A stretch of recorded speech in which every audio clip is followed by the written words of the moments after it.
Welcome to the street sector, where tales get wild and slicker.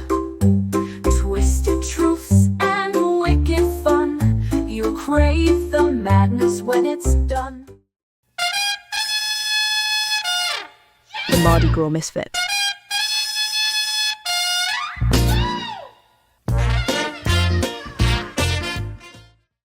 Once upon a time, in the wild and chaotic corners of the street sector, there lived a peculiar man known as the Mardi Gras Misfit. He was proud of two things: claiming to be from New Orleans, despite acting more like a goblin from the underworld, and his self-twisted dreadlocks. The ends were dyed strawberry blonde, which he swore made him look fierce, yet kind. His internet circle mostly consisted of lonely single women, but his latest obsession was a deranged woman as useful as a chocolate teapot and requiring more upkeep than the royal palaces. By focusing on them, he hoped no one would notice his own moral decay. The Mardi Gras Misfit attached himself to these women he met on YouTube. For fun, he'd occasionally put on a long black wig to keep his virtual booty popping extra spicy. This kept his name alive, especially during his champion-level performances. He wowed his subscribers with moves like the bend-over Nola. But the Mardi Gras Misfit harboured a dark secret. He hated children, loathed them, and not for the usual reasons either.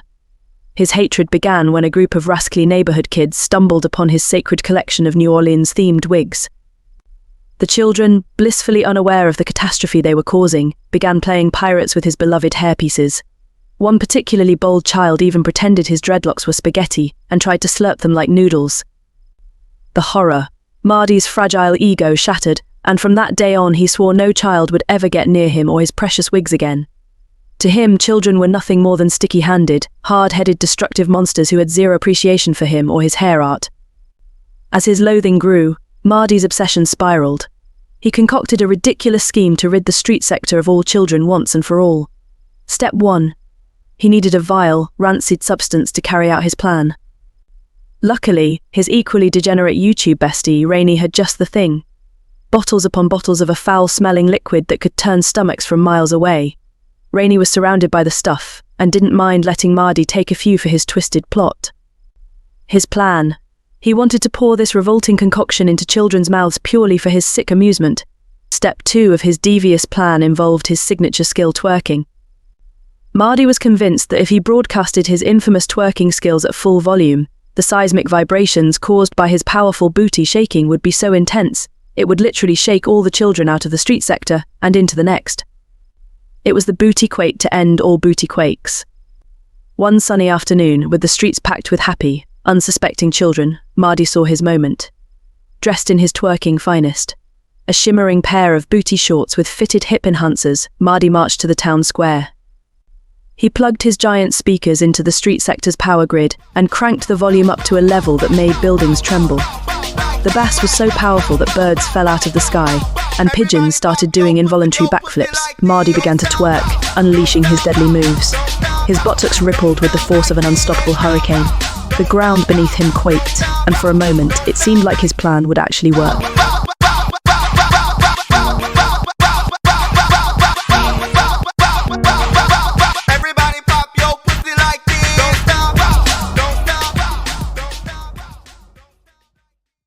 Children started losing their balance, toppling over in waves of confusion.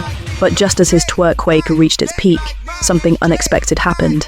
Instead of fleeing, the kids gathered around Mardi and began chanting, "Bend over, Nola! Bend over, Nola! Bend over, Nola!" "Bend over, Nola! Bend over, Nola!" they shouted, utterly ruining his evil plot. Frustrated and humiliated, Mardi realized his plan had completely backfired. The children weren't afraid of him, they laughed at him. Even worse, they started imitating his moves, turning the square into a fun-filled festival of giggling kids. His worst nightmare had come true.